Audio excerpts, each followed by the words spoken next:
Matapos marating ng duo sina Heath, Crystal at Ashley ang kanilang destinasyon sa weekly task, hindi alam ni Heath na kausap ni Kuya ang magbibigay sa kanya ng regalo.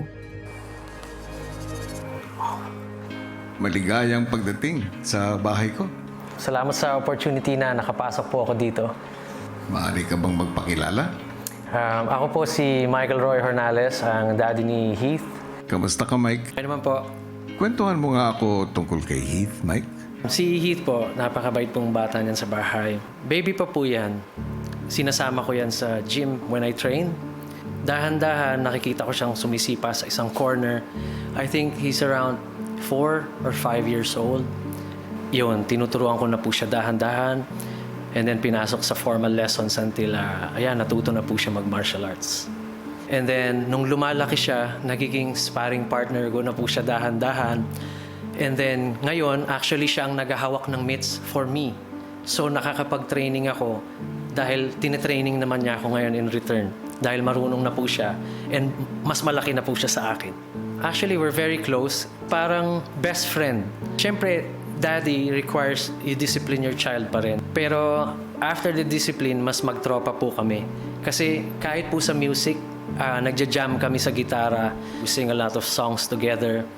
And sa martial arts too, he trains me, I train him. And then we spar also.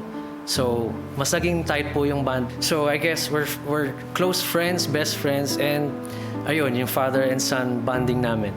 Makes me really happy na all the things that I do it with my son. With my family, actually. Bilang tatay, anong pangarap mo para kay Heath?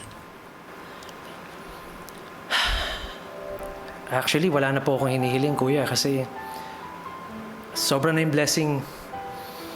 Oh, man.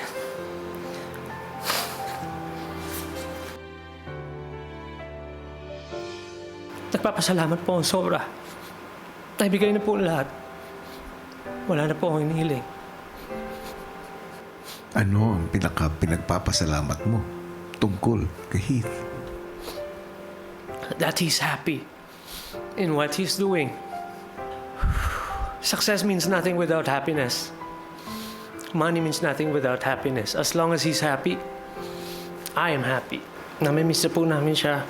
Ngayong gabi, magkakaroon ka ng pagkakataon para makapiling si Heath. Maraming salamat po, kuya.